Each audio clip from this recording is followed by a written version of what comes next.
Capítulo 16. Não se pode servir a Deus e a Mamon. Salvação dos ricos. Guardar-se da avareza. Jesus em casa de Zaqueu. Parábola do mal rico. Parábola dos talentos. Utilidade providencial da fortuna. Desigualdade das riquezas. Instruções dos espíritos. A verdadeira propriedade. Emprego da fortuna e desprendimento dos bens terrenos. Salvação dos ricos. Ponto 1. Ninguém pode servir a dois senhores, pois ou odiará um e amará outro, ou se apegará a um e desprezará o outro. Não podeis servir ao mesmo tempo a Deus e a Mamon. Lucas, capítulo 16, versículo 13. Ponto 2.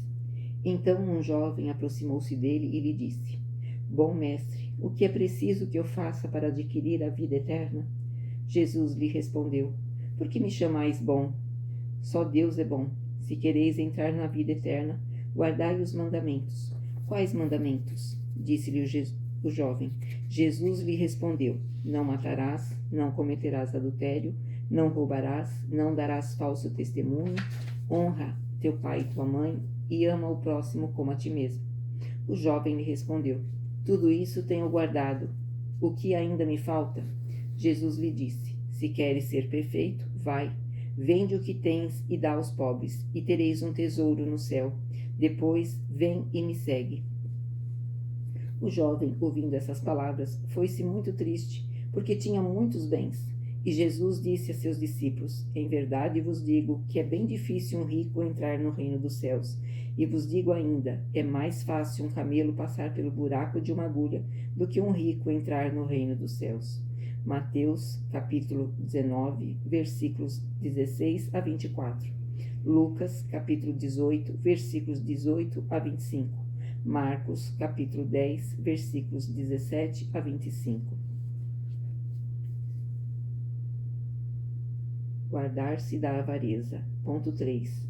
Então um homem lhe disse do meio da multidão: Mestre, dize a meu irmão que partilhe comigo a herança que nos cabe. Mas Jesus lhe disse: Ó homem, quem me estabeleceu juiz ou árbitro da vossa partilha? E Deus disse ao povo: Guardai-vos cuidadosamente de qualquer avareza, pois por maior a abundância em que o homem esteja, sua vida não depende só dos bens que possui.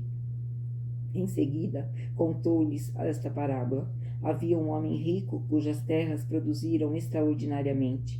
Ele então refletia: Que farei, pois não tenho onde guardar toda a minha colheita? Eis o que farei: derrubarei meus celeiros e irei construí-los maiores, e lá colocarei toda a minha colheita e todos os meus bens. E direi à minha alma, tens muito bens em reserva para vários anos, repousa, come, bebe, regala-te. Mas Deus lhe diz: Insensato, nesta mesma noite tua alma será reclamada. Então de que servirá o que acumulaste? É o que acontece àquele que acumula tesouros para si mesmo, mas que não é rico diante de Deus. Lucas capítulo 12, versículos 13 a 21. Jesus em casa de Zaqueu. Ponto 4. Tendo Jesus entrado em Jericó, atravessava a cidade. Havia nela um homem chamado Zaqueu, chefe dos publicanos e muito rico. Ele procurava ver quem era Jesus, mas não conseguia por causa da multidão, pois era de baixa estatura. Por isso, correu antes de todos e subiu num sicômoro para vê-lo, pois ele devia passar por ali.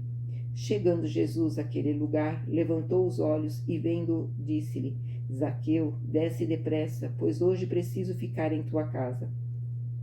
Zaqueu desceu rapidamente e o recebeu com alegria. Vendo isso, todos murmuravam, dizendo: Ele vai hospedar-se na casa de um homem de má vida. Ver introdução, tópico publicanos. Zaqueu, de pé, disse ao Senhor: Senhor, eu dou a metade de meus bens aos pobres. Se defraudei alguém, no que quer que seja, devolvo-lhe 4 vezes mais. Jesus lhe disse: Hoje a salvação entrou nesta casa, porque este também é filho de Abraão, pois o Filho do Homem veio para buscar e salvar o que estava perdido. Lucas capítulo 19, versículos 1 a 10. Parábola do mal rico. Ponto 5. Havia um homem rico que se vestia de púrpura e linho fino, e que todos os dias cuidava-se magnificamente. Um pobre chamado Lázaro jazia à sua porta, todo coberto de úlceras. Desejava saciar-se com as migalhas que caíam da mesa do rico, mas ninguém as dava a ele, e os cães vinham lamber-lhe as feridas. Aconteceu que o pobre morreu e foi levado pelos anjos ao seio de Abraão. O rico também morreu e teve o inferno por sepulcro. E quando estava em meio aos tormentos, levantou os olhos e de longe viu Abraão e Lázaro em seu seio. E gritando disse estas palavras: Pai Abraão, tende piedade de mim, e envia-me Lázaro para que ele molhe a ponta do seu dedo na água e refresque minha língua, porque sofro tantos tormentos extremos nesta chama. Mas Abraão respondeu-lhe: Filho, lembra-te que recebestes teus bens em tua vida, e Lázaro só teve males.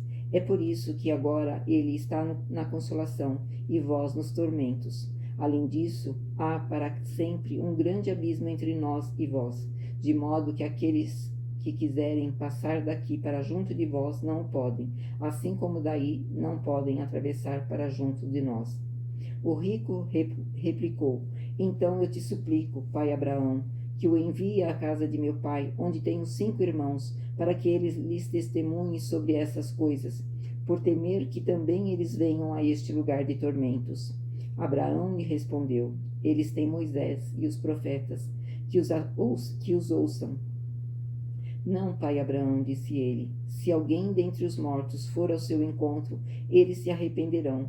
E Abraão lhe disse: Se eles não escutam nem a Moisés, nem os profetas, também não acreditarão, ainda que alguém dentre os mortos ressuscitasse. Lucas, capítulo 16, versículos 19 a 31. Parábola dos talentos. Ponto 6. O Senhor age como um homem que, tendo de fazer uma longa viagem para o estrangeiro, chama seus servos e põe-lhes os bens nas mãos.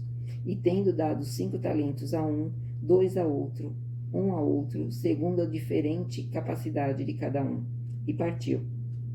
Imediatamente, o que recebera 5 talentos foi negociar com eles, e ganhou 5 outros. O que tinha recebido 2, ganhou também outros 2. Mas o que só tinha recebido 1 foi cavar a terra e nela escondeu o dinheiro de seu senhor. Muito tempo depois, o senhor desses servos voltou e foi ajustar suas contas. E aquele que tinha recebido 5 talentos apresentou-lhe outros 5, dizendo-lhes: Senhor, puseste 5 talentos em minhas mãos, eis aqui, além daqueles, outros 5 que eu ganhei. Seu senhor lhe respondeu: Ó servo bom e fiel, como foste fiel nas coisas pequenas, eu te estabelecerei sobre muitas outras. Vem alegrar-te com o teu senhor.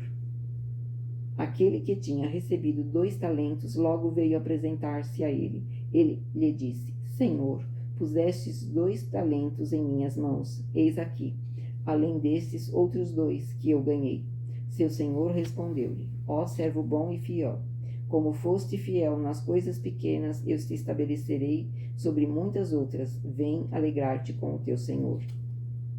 Veio por fim aquele que só tinha recebido 1 talento. Ele disse: Senhor, eis que és um homem severo, que colhes mesmo onde não semeastes, e que ajuntas onde não espalhastes. Por isso, como te temia, fui esconder teu talento na terra. Ei-lo aqui, eu devolvo o que te pertence. Mas seu senhor lhe respondeu: Servo mau e preguiçoso, sabes que colho onde não semeei e que ajunto onde não espalhei. Devias, pois, pôr meu dinheiro nas mãos de banqueiros, para que em minha volta eu retirasse com juros o que me pertence. Que se lhe tire, pois, o talento que tem, e que seja dado àquele que tem 10 talentos, pois dar-se-á àquele que já tem, e ficará em abundância. Mas aquele que nada tem, tirar-se-á mesmo o que parece ter, e se atire esse servo inútil às trevas exteriores. Lá haverá choros e ranger de dentes. Mateus capítulo 15, versículos 14 a 30. Utilidade providencial da fortuna. Ponto 7. Se a riqueza tivesse de ser um obstáculo absoluto à salvação dos que a possuem, como seria inferir-se de certas palavras de Jesus ser interpretadas segundo a letra e não segundo a essência? Deus que a concede estaria colocando nas mãos de alguns um instrumento de perdição sem recursos. Pensamento este que repugna a razão. A riqueza, sem dúvida, é uma prova muito arriscada, mais perigosa que a miséria, devido às suas atrações, às tentações que traz consigo e à fascinação que exerce. É a excitação suprema do orgulho, do egoísmo e da vida sensual. É o mais poderoso laço que prende o homem à terra e desvia seus pensamentos do céu. Produz tal vertigem que muitas vezes vê-se que aquele que passa da miséria à fortuna esquecer rapidamente sua primeira posição, esquecer os que a partilharam com ele e os que o ajudaram, tornando-se egoísta e vaidoso. Mas do fato da riqueza tornar a estrada difícil, não resulta que a torne impossível, e que não possa tornar-se um meio de salvação nas mãos daquele que sabe servir-se dela. Assim como certos venenos podem devolver a saúde se empregados oportunamente e com discernimento. Quando Jesus disse ao jovem que o interrogava sobre os meios de ganhar a vida eterna, desfaze-te de todos os teus bens e me segue, não pretendia lançar um princípio absoluto, segundo o qual cada um deve despojar-se do que possui, pois a salvação só se conseguiria a este preço. Quis isto, sim, mostrar que o apego aos bens terrestres é um obstáculo à salvação. Com efeito, esse jovem julgava-se quite com a lei, porque tinha observado certos mandamentos, e, no entanto, recuou à ideia de abandonar seus bens. Seu desejo de obter a vida eterna não chegava até esse sacrifício. A proposição que lhe fez Jesus era uma prova decisiva para descobrir a profundidade de seu pensamento.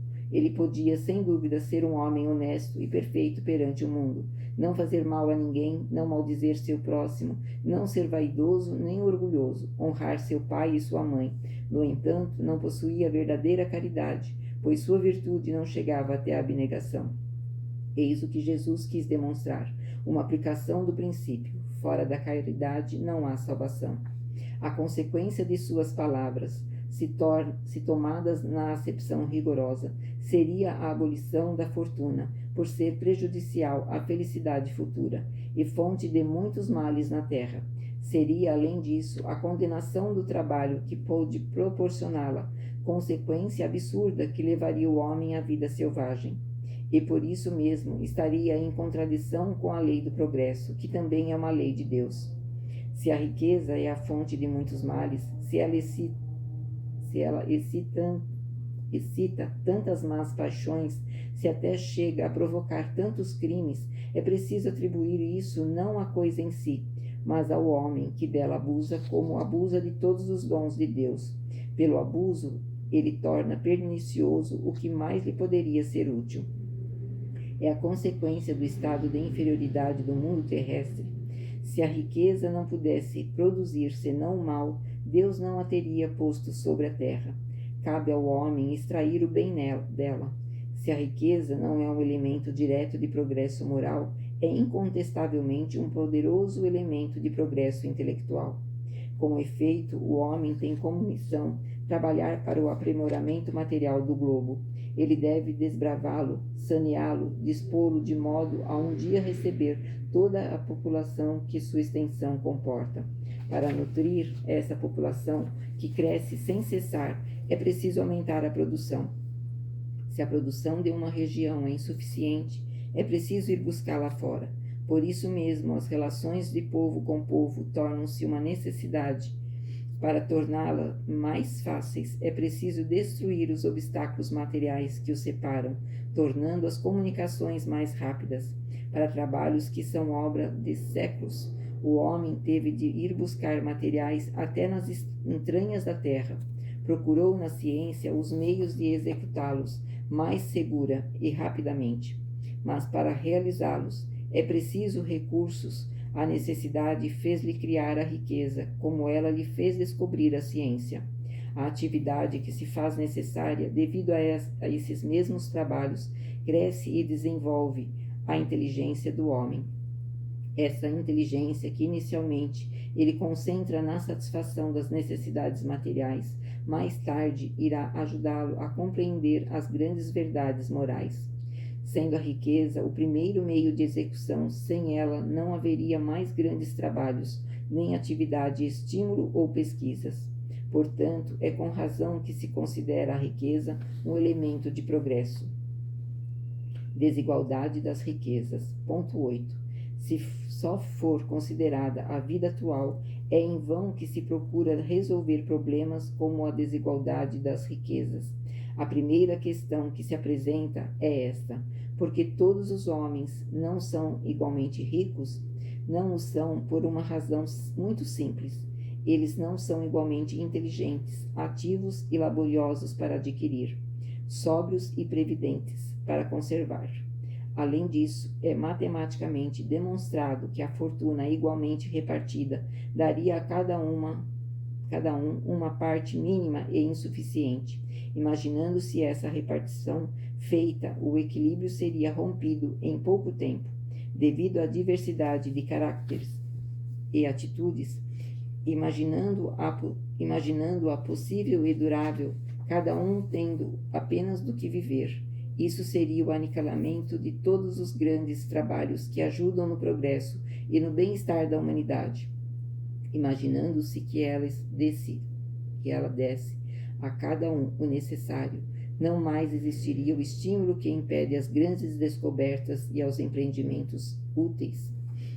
Se Deus a concentra em certos pontos, é para que ela se espalhe a partir deles em quantidade suficiente, segundo as necessidades. Admitindo-se isso, pergunta-se por que Deus concede a riqueza a pessoas incapazes de fazê-la frutificar para o bem de todos. E aí também está uma prova de sabedoria e da bondade de Deus, dando ao homem o livre-arbítrio, quis ele conseguisse, por sua própria experiência, distinguir o bem do mal, e que a prática do bem fosse o resultado de seus esforços e de sua própria vontade. O homem não pode ser fatalmente conduzido nem ao bem nem ao mal, pois assim seria apenas um instrumento passivo e irresponsável como os animais. A fortuna é um meio de prová-lo moralmente, mas, como também é, ao mesmo tempo, um poderoso meio de ação para o progresso. Deus não quer que ela fique muito tempo improdutiva, e é por isso que a desloca incessantemente. Todos devem possuí-la para poder servir-se dela e provar o uso que saberá fazer. Porém, como é materialmente impossível que todos a tenham ao mesmo tempo, e aliás, se todos a tivessem, ninguém trabalharia, prejudicando o aprimoramento do globo. Cada um a possui por sua vez. Quem não a tem hoje já teve ou terá em uma outra existência, e quem a tem agora poderá não ter mais amanhã. Há ricos e pobres, porque, sendo Deus justo, cada um deve trabalhar a seu turno. A pobreza, para uns, é a prova de paciência e resignação. A riqueza, para outros, é a prova de caridade e abnegação. Lamenta-se com razão o infeliz uso que certas pessoas fazem de sua fortuna, as ignóbeis paixões que a cobiça provoca, e pergunta-se se Deus é justo em dar riqueza a tais pessoas. Se o homem só tivesse uma única existência, é certo que nada justificaria uma tal repartição dos bens da terra. Mas se, em vez de limitar a visita à vida presente, considera-se o conjunto das existências, vê-se que tudo se equilibra com justiça. Então o pobre não tem mais motivo para recusar a providência, nem para invejar os ricos, e os ricos não têm de glorificar-se do que possuem. Se abusa das riquezas, não é através de decretos nem de leis santuárias que se remediará o mal.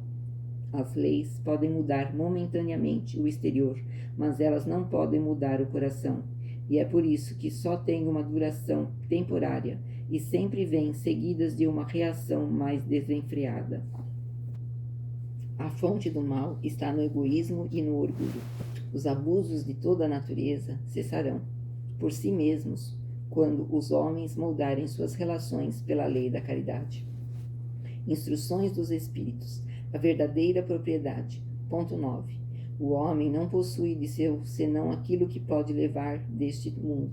O que encontra aqui chegando e o que deixa partindo, usufrui durante sua estada. Mas, como é forçado a abandoná-lo, resta-lhe apenas o gozo e não a posse real. Então, o que ele possui? Nada do que é de uso de corpo. Tudo o que é de uso da alma, a inteligência, os conhecimentos, as qualidades morais. Eis o que ele traz e o que ele leva, o que ninguém tem o poder de tirar-lhe, o que muito mais lhe servirá no outro mundo do que neste. Depende dele ser mais rico em sua partida do que era em sua chegada, porque sua posição futura depende do que tiver adquirido de bom. Quando um homem vai a um país distante, ele enche sua maleta com objetos que se usam nesse país. Não carrega aqueles que lhe seriam inúteis. Fazei, pois, o mesmo com relação à vida futura, e abastecei-vos com tudo o que vos poderá ser útil nela. Ao viajante que chega a uma hospedaria, dá-se um belo alojamento. Se pode pagá-lo, aquele que tem pouca coisa, dá-se um menos agradável, quando aquele que nada tem dorme sobre a palha. Assim é o homem em sua chegada no mundo dos espíritos. Lá, seu lugar está subordinado ao que ele tem, mas não é com ouro que paga. Não lhe será perguntado quanto tivesse na terra, que posto nela ocupaste, foste príncipe ou artesão, mas lhe será perguntado o que trouxestes de lá. Não lhe será computado o valor de seus bens, nem de seus títulos, mas a soma de suas virtudes. Ora, nessa conta, o artesão pode ser mais rico que o príncipe. Em vão alegará que, antes de sua partida, pagou sua entrada em ouro. Pois lhe será respondido: não se compram lugares aqui, mas ganham-se pelo bem que se fez. Com a moeda terrestre pudestes comprar campos, casas, palácios. Aqui tudo se paga com as qualidades do coração. És rico dessas qualidades? Sê bem-vindo e vai ao primeiro lugar, onde todas as felicidades te esperam. És pobre delas? Vai ao último, onde serás tratado conforme o que tens. Pascal, Gêneve, 1860. Ponto 10. Os bens da terra pertencem a Deus, que os concede segundo sua vontade, e o homem é apenas o usufrutuário deles, o administrador mais ou menos íntegro e inteligente. Tanto esses bens não são nem um pouco propriedade individual do homem, que Deus frequentemente frustra todas as previsões, fazendo escapar a fortuna aquele que acreditava possuí-la por seus melhores títulos. Direis, talvez, que isso é compreensível quando se trata da fortuna hereditária, mas que não ocorre o mesmo com aquela que se adquire através do trabalho. Sem dúvida alguma, se existe uma fortuna legítima, é aquela adquirida honestamente, pois uma propriedade só é legitimamente adquirida quando para possuí-la não se fez mal a ninguém.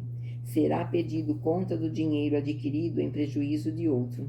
Mas mesmo o homem que deve sua fortuna a si mesmo, que ganha a mais com isso ao morrer, os cuidados que toma para transmiti-la a seus descendentes não são muitas vezes supérfluos? Pois se Deus não quer que ela lhes pertença, nada poderá prevalecer contra sua vontade. Por outro lado, ele pode usar e abusar impunemente da fortuna durante a vida, sem ter de prestar contas? Não. Permitindo que ele a adquira, Deus pode estar querendo recompensar durante esta vida seus esforços, sua coragem, sua perseverança. Mas se ele não se serve dela, senão para a satisfação de seus sentidos ou de seu orgulho, se ela se torna um motivo de queda em suas mãos, então seria melhor para que ele não a tivesse possuído. Ele perde de um lado o que ganhou de outro, anulando o mérito de seu trabalho, e quando deixar a terra, Deus lhe dirá que já recebeu sua recompensa. E Espírito Protetor, Bruxelas, 1861. Emprego da fortuna. Ponto 11. Não podeis servir a Deus e a Mamon. Retende bem isso. Vós, que sois dominados pelo amor ao ouro, Vós que vendeis vossa alma para possuir tesouros, porque podem elevar-vos acima dos outros homens e vos dar o gozo das paixões. Não podeis servir a Deus e a Mamon. Portanto, se sentis vossa alma dominada pelas cobiças da carne, tende pressa em vos libertar do jugo que vos oprime, pois chegará o dia em que Deus, justo e severo, irá dizer-vos: o que fizeste, administrador infiel dos bens que te confiei? Esse poderoso móvel de boas obras só o usastes para tua satisfação pessoal. Qual é, pois, o melhor emprego da fortuna? Procurai a solução desse problema nestas palavras: amai-vos uns aos outros. Aí está o segredo de como bem empregar suas riquezas. Quem é animado pelo amor ao próximo já tem toda a sua linha de conduta já traçada. O emprego que apraz a Deus é a caridade. Não a caridade fria e egoísta, que consiste em espalhar ao redor de si o supérfluo de uma existência dourada, mas a caridade cheia de amor, que procura o infeliz, que o levanta sem humilhá-lo. Rico, dá o teu supérfluo, faze melhor, dá um pouco do teu necessário, pois teu necessário é ainda supérfluo, mas dá com sabedoria. Não afastes o lamento por temeres ser enganado, mas vai à fonte do mal.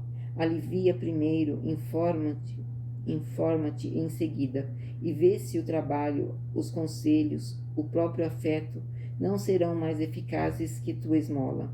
E com o bem-estar, espalha em torno de ti o amor a Deus, o amor ao trabalho, o amor ao próximo. Aplica tuas riquezas num fundo que nunca te faltará e te devolverá grandes rendimentos, as boas obras. As riquezas de inteligência deve servir-se como a do ouro. Espalha em torno de ti os tesouros das instruções. Espalha sobre teus irmãos os tesouros de teu amor, e eles frutificarão.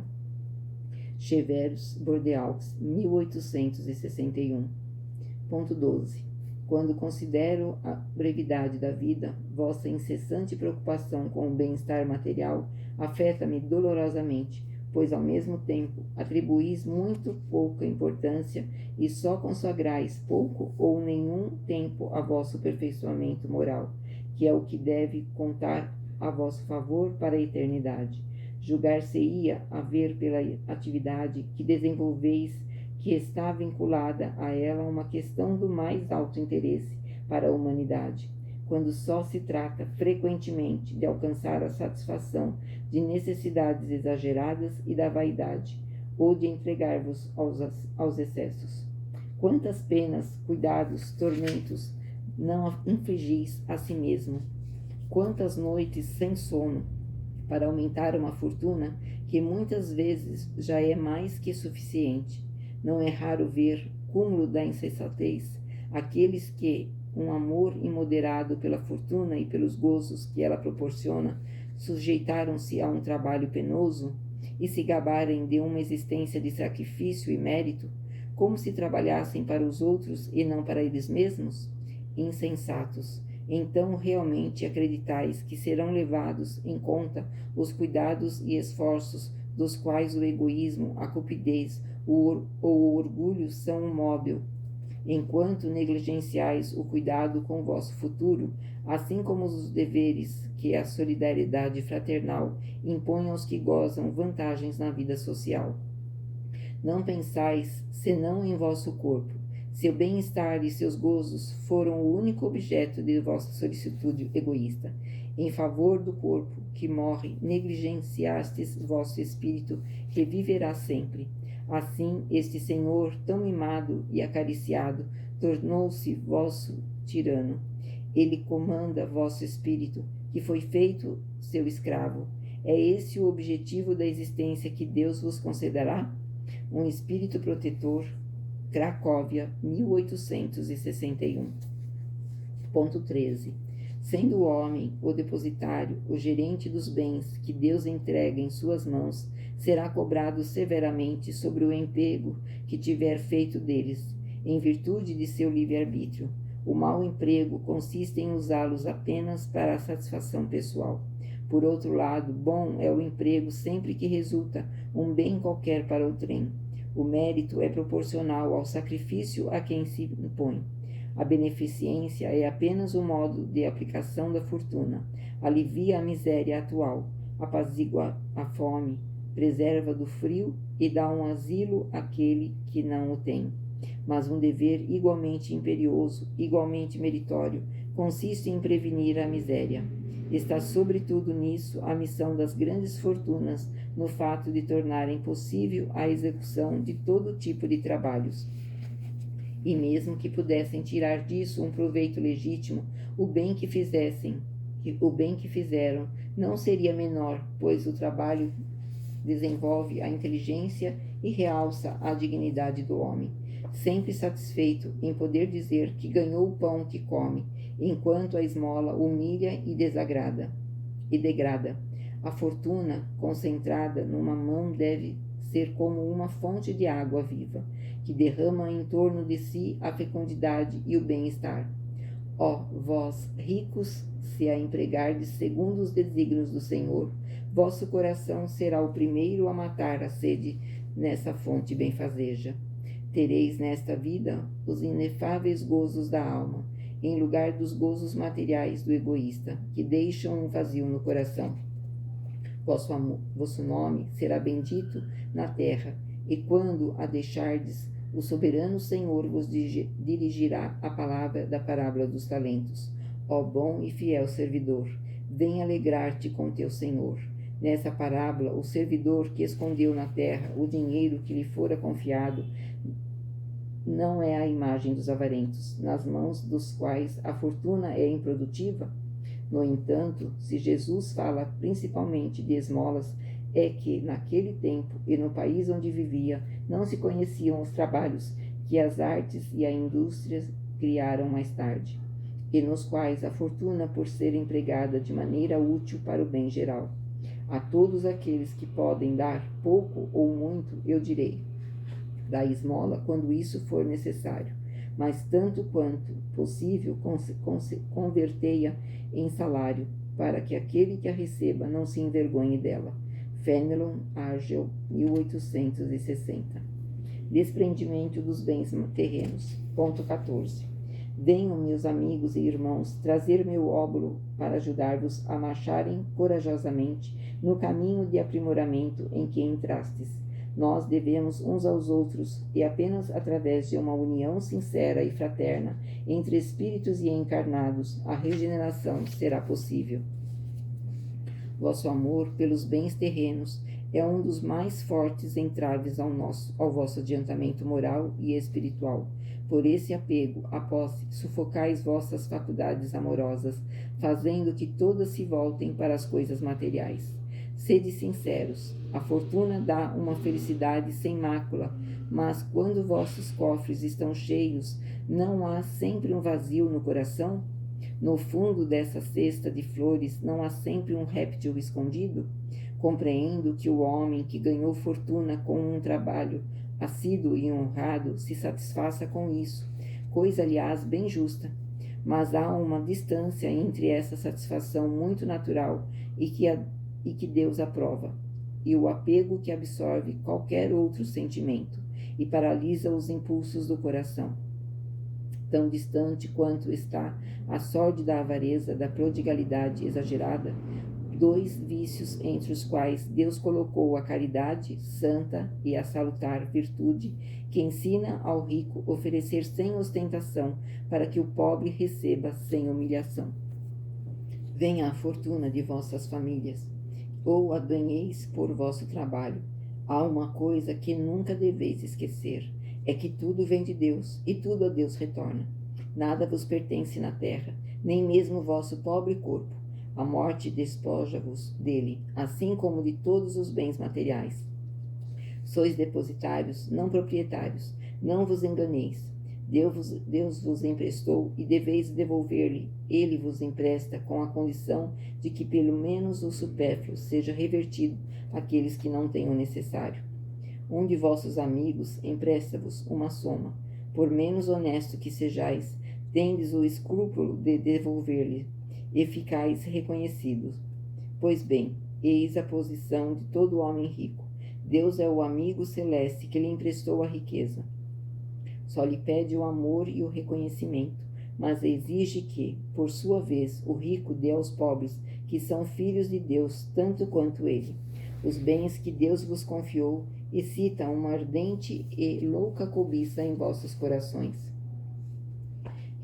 Refletistes quando vos apegastes imoderadamente a uma fortuna tão perecível e passageira quanto vós, que virá o dia em que devereis prestar contas ao Senhor do que vem dele? Esquecestes que, com a riqueza, sois investidos do caráter sagrado de ministros da caridade na terra, para serdes dela os administradores inteligentes? Que não estáis sendo, quando usais para proveito próprio o que vos foi confiado, senão depositários infiéis? O que resulta desse esquecimento voluntário dos deveres? A morte inflexível, inexorável, que vem rasgar o véu sob o qual vos escondieis, e vos força a prestar contas ao amigo que vos ajudou, e que nesse momento veste perante vós a toga de juiz. É em vão que na terra procurais iludir a vós mesmos, colorindo com o nome de virtude o que muitas vezes não é senão egoísmo, pois chamais de economia e previdência o que não é senão cupidez e avareza, ou generosidade, o que não é senão prodigalidade para convosco mesmo. Um pai de família, por exemplo, irá abster-se de fazer a caridade, economizará, amontoará ouro sobre ouro, e isso diz para deixar a seus filhos o melhor possível e evitar que caiam na miséria. É muito justo e paterno, concordo, e não se pode censurá-lo, mas é mesmo este sempre o móvel que o guia? Não é mais vezes um compromisso com sua consciência para justificar a seus próprios olhos e aos olhos do mundo seu apego pessoal aos bens terrenos? No entanto, admito que o amor paterno seja seu único móvel. Ainda assim, isso é motivo para esquecer-se de seus irmãos perante Deus? Quando ele próprio já tiver o supérfluo, estará deixando seus filhos na miséria só porque terão um pouco menos desse supérfluo? Não estaria, na verdade, dando-lhes uma lição de egoísmo e endurecendo-lhes o coração? Não estaria sufocando neles o amor ao próximo? Pais e mães, estáis caindo em grande erro se acreditais aumentar assim a afeição de vossos filhos por vós, ensinando-lhes a serem egoístas em relação aos outros. Também ensinai-lhes a sê-lo como convosco. Quando um homem trabalhou muito e acumulou bens com o suor de seu rosto, frequentemente o ouvireis dizer que, se o dinheiro é adquirido à força do trabalho, conhece-se melhor seu valor. Nada é mais verdadeiro. Pois bem, esse homem que afirma conhecer todo o valor do dinheiro, que faça a caridade conforme seus meios, e terá mais mérito que o nascido na abundância, que ignora as rudes fadigas do trabalho. Mas se, ao contrário, esse mesmo homem que recorda suas penas e seus trabalhos for egoísta e duro com os pobres, será muito mais culpado que os outros, porque quanto mais se conhece por si mesmo as recônditas dores da miséria, mais se deve tentar aliviá-la nos outros. Infelizmente, sempre há no homem de posses um sentimento tão forte quanto o de apego à fortuna, o orgulho. Não é raro ver o novo rico aturdir o infeliz que implora sua assistência com o relato de seus trabalhos e de sua habilidade, em vez de ajudar, terminando por dizer-lhe: faça como eu fiz. Para ele, a bondade de Deus nada tem a ver com sua fortuna. Cabe só a ele todo o mérito. Seu orgulho põe-lhe uma venda nos olhos e fecha seus ouvidos. Não compreende que, mesmo com toda sua inteligência e sua capacidade, Deus pode derrubá-lo com uma única palavra. Desperdiçar a fortuna também não significa desapego dos bens terrenos, mas descuido e indiferença. O homem, proprietário desses bens, não tem o direito de dilapidá-los, tanto quanto não o tem de confiscá-los em seu proveito, Prodigalidade não é generosidade, mas frequentemente é uma forma de egoísmo. Quem lança ouro a mancheias para satisfazer uma fantasia não daria uma moeda para prestar um serviço. O desapego dos bens terrenos consiste em apreciar a fortuna pelo seu justo valor, em saber servir-se dela para os outros e não para si, em não sacrificar nesta vida os interesses da vida futura e em perdê-la sem reclamar. Se é da vontade de Deus retirá-la de vós, se por causa de reveses imprevistos acabardes tornando-vos um outro Jó, dizei como ele: Senhor, vós me destes e vós me tirastes, que vossa vontade seja feita. Eis o verdadeiro desapego. Primeiramente, sede submissos, tende fé naquele que, tendo dado e tirado de vós, também pode restituir-vos. Resisti com coragem ao abatimento e ao desespero que paralisam vossa força. Nunca esqueçais, quando Deus vos atingir, que ao lado da maior prova ele sempre coloca uma consolação. Sobretudo, pensai que há bens infinitamente mais preciosos que os da terra, e esse pensamento vos ajudará a desapegar-vos desses bens. Quanto menor o preço que se atribui a uma coisa, menor sensível fica-se com sua perda.